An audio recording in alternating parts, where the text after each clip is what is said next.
السلام علیکم ناظرین، میں مجاہد عباس لشاری فراملیت ناظرین۔ آج کو جو ہمارا ویڈیو کا ٹاپک ہے، اس میں آپ کو اگلے 7 دنوں کی موسمی صورتحال کے بارے میں آگاہ کرتا ہوں، یعنی کہ 24 مارچ سے لے کر 31 مارچ تک کی موسمی صورتحال۔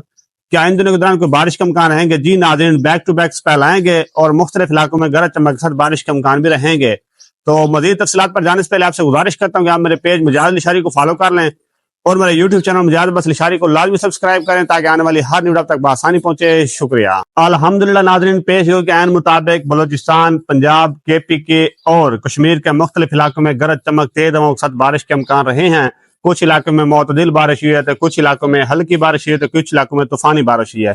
تو ناظرین، سب سے زیادہ جن علاقوں میں بارش ہوئی ان میں لیا کے علاقے، اس کے بعد رسمیل خان کے علاقے، بکھر کے علاقے اور جھنگ کے علاقے شامل ہیں۔ ان علاقوں میں طوفانی بارش ہوئی ہے اور گندم کو بھی کافی زیادہ نقصان ہوا ہے۔ اب بات کرتے ہیں کہ آنے والے 7 دن میں موسم کیسا رہے گا۔ ناظرین، 24 اور 25 مارچ کو موسم کلیئر رہے گا، ہلکی ہوائیں چلیں گی، تیز دھوپ ہوگی اور اس کے بعد 26 مارچ کو ایک سپیل آئے گا مغربی، جو کہ KPK کے مختلف علاقوں میں کہیں ہلکی بارش ہوگی تو کہیں معتدل، اور کچھ بلوچستان کے علاقوں کو ٹچ کرے گا اور کچھ اپنا جو ہے کہ وہ پنجاب کے علاقوں کو ٹچ کرے گا، خاص طور پر میاں والی، بکھر کے علاقے، ان علاقوں میں بھی بارش کا امکان رہیں گے۔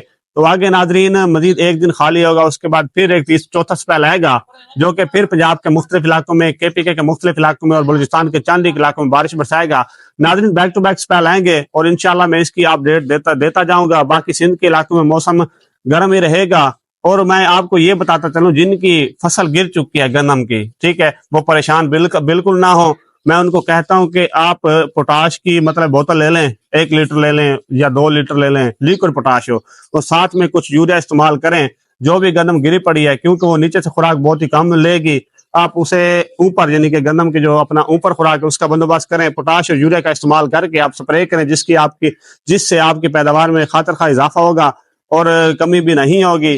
تو ناظرین، اس طرح کی مزید موسمی خبروں اور انفارمیشن کے لیے آپ میرے پیج مجاہد لشاری کو فالو کریں اور میرے یوٹیوب چینل مجاہد عباس لشاری کو لازمی سبسکرائب کریں، بیل آئیکن پریس کریں تاکہ آنے والی ہر نیو تک بآسانی پہنچے۔ شکریہ۔